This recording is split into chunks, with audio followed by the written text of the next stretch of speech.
ഓ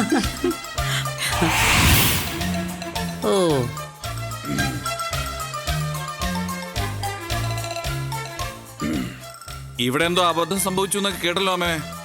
അത് ശരി. ഇവിടെ ഒന്നല്ല 5 അബദ്ധങ്ങളാ സംഭവിച്ചിരിക്കുന്നത്. അതാ നിങ്ങൾ 5 പേരും. ഞാൻ ചാനലുകാരുടെ കാര്യമാണ് പറഞ്ഞത്. ഓ അവന്മാർക്ക് ഇപ്പൊ അബദ്ധങ്ങൾ സംഭവിക്കുന്ന സ്ഥിരം പതിവാണല്ലോ.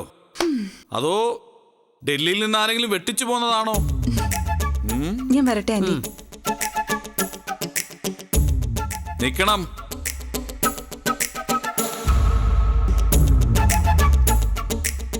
അമ്മയോടും കർണനോടും ഒക്കെ എന്തൊക്കെയോ കഥകൾ പറഞ്ഞു പിടിപ്പിച്ചു എന്ന് കേട്ടു. സത്യത്തിൽ അവര് വന്നത് എന്തിനാ? നിങ്ങളെപ്പോലെ മഹാന്മാരായ 5 പേര് ഒരു വീട്ടിലുണ്ടെന്ന് അറിഞ്ഞപ്പോ അവർക്ക് അത്ഭുതം. അത് ചോദിച്ചറിയാൻ വേണ്ടി വന്നതാ. നിങ്ങളുടെ ബന്ധുവാന്ന് പറയുന്നത് എനിക്ക് അഭിമാനമല്ലേ?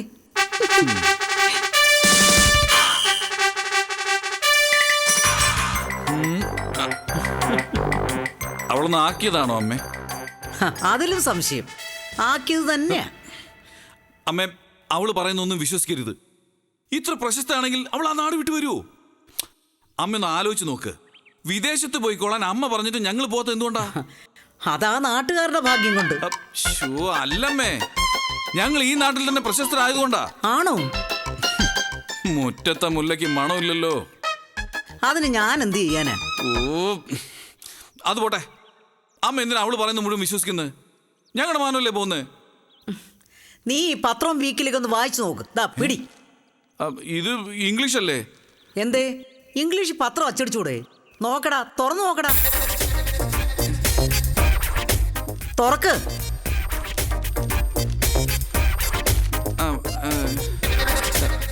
വേണ്ടമ്മേ, മാതൃഭാഷ മറക്കുന്നത് പെറ്റമ്മ മറക്കുന്നത് പോലെയാ.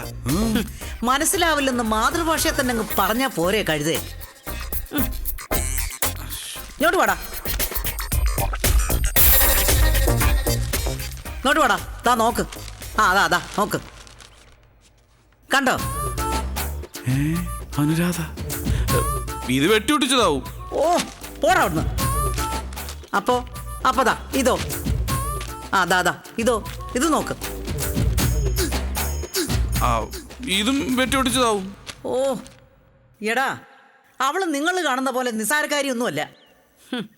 മക്കള് പറക്കണമെങ്കിൽ ഇങ്ങനെ പറക്കണം.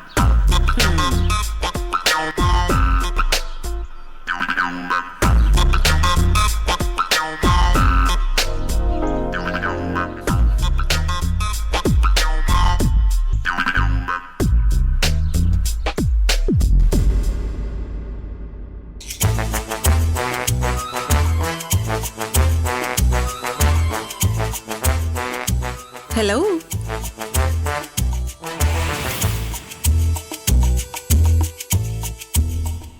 സംശയം തീർന്നോ?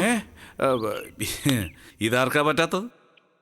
ഞങ്ങൾക്കിങ്ങനെ ചീപ്പ് പബ്ലിസിറ്റി വേണ്ടാത്തത് കൊണ്ടല്ലേ.